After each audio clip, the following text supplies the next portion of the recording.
Okay, lastly, what I want you to do is go ahead, put your template away, and I'm going to show you on my whiteboard here. You can just watch.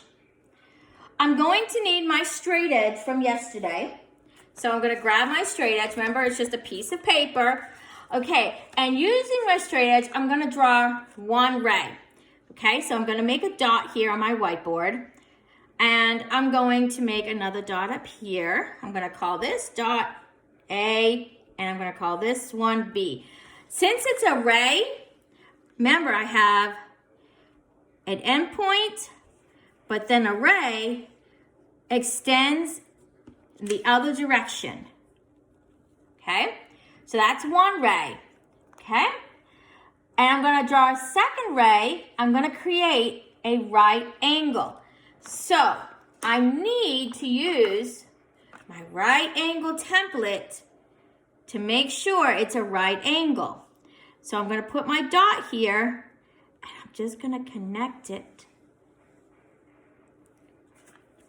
I'm going to call this dot C, and I made a right angle, okay? So we labeled the two rays. They share the same endpoint as B. So if I was to write this angle, which remember the angle's right here, we draw an arc. If I was to write that angle, I would write it as angle A, B, and C. Okay? Now, right angles are represented by a certain figure. If it is a right angle, you would draw a little square in the angle. So I drew the arc here. I don't want to get you confused, so I'm going to erase the arc. To show that it is a right angle, you would draw a little square in that angle to show that it is a right angle. We're going to use the same process, but we're going to draw an acute angle. Okay, so I'm going to erase my board. We're going to draw an acute angle. So I can draw two rays. I can put a dot here and maybe put a dot here. So this would be Y, Z. Now, I'm going to take and I'm going to use this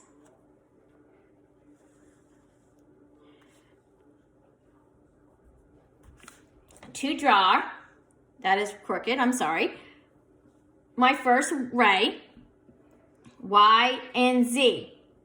So when we draw an acute angle, remember acute means that we are making it smaller than a right angle. So if I was to line this up, for it to be a right angle, I would need it to go straight down. But I want it acute, so that means it has to go inside the box. So I can draw a ray, and I would put it so maybe it's right here. I'll put this as X. Using my straight edge, I'm going to draw the second ray of Y and X. Okay, I have to keep writing it down. Here's Y and X. Now here is the angle, okay? So this angle, if I was to write it, it'd be angle X, Y, and Z. But because it's acute, it is smaller, okay? The angles, and we notice, if you remember our right angle, the angle looks different than what it does here. So these are less than a right angle. Right angles are exactly the same, but acute angles can be different, anything less than a right angle. So there are lots of them.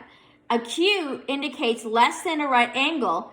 So everyone in our class may have drawn a different right angle. A different acute angle, because there are so many. Right angles have to look the same. They kind of look like the letter L. But right angles, you can draw a lot of right angles, okay? We can draw the arc to show the angle. Lastly, we're going to draw, our last one is greater than a right angle.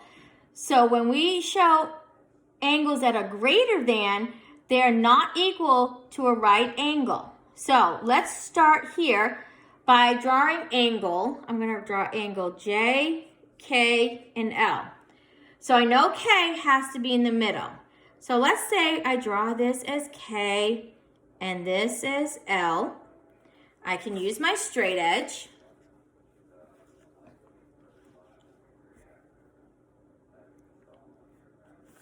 Okay, I'm going to connect the ray, KL. Remember, I'm going to put it's infinite in one direction. Now, if I was to make the right angle, I would put the right angle template here and draw my ray here. But because I want it obtuse, I want it greater. So if I was to draw that, I could maybe have a dot here as J, because I want it greater than the right angle.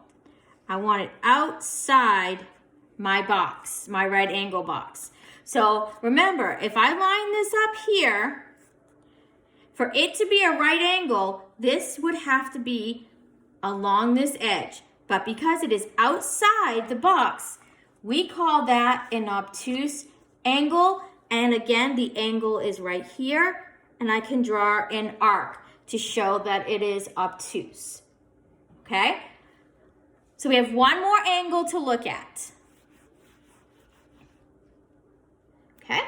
So, what if I do this? What if I have 1 here, X, Y, and I have Z? And what if I use my straight edge and I have a ray going that way with one endpoint, X, Y, and then I have a ray Y, Z going this way. So I have a straight line, but I still have 2 rays. I have the endpoint here, and it's infinite in one direction, so that is YX ray. And now I have the endpoint, and it's infinite in the Z direction, so I have YZ. So if I wanted to write that, I could say YX, arrow, and the X, and YZ with the line with the arrow going to the Z. Now, there are 2 rays, and it's still angle XYZ. However, since all the points lie on the line, we have a special angle.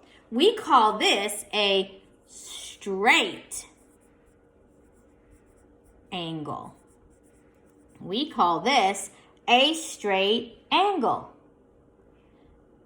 Obtuse angles are going to be smaller than a straight angle, but larger than a right angle. Let me say that again.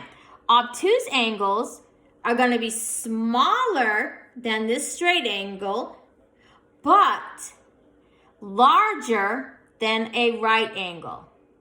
Okay? So our biggest angle right now that we know of is a straight angle. And that is our lesson today. We learned right angles, we learned obtuse angles is greater, we learned acute angles are smaller, we learned how to make a right angle template and how we can use that to identify angles, whether they are acute, obtuse, or right. And we also learned lastly, because we have 2 rays here, we have a straight angle.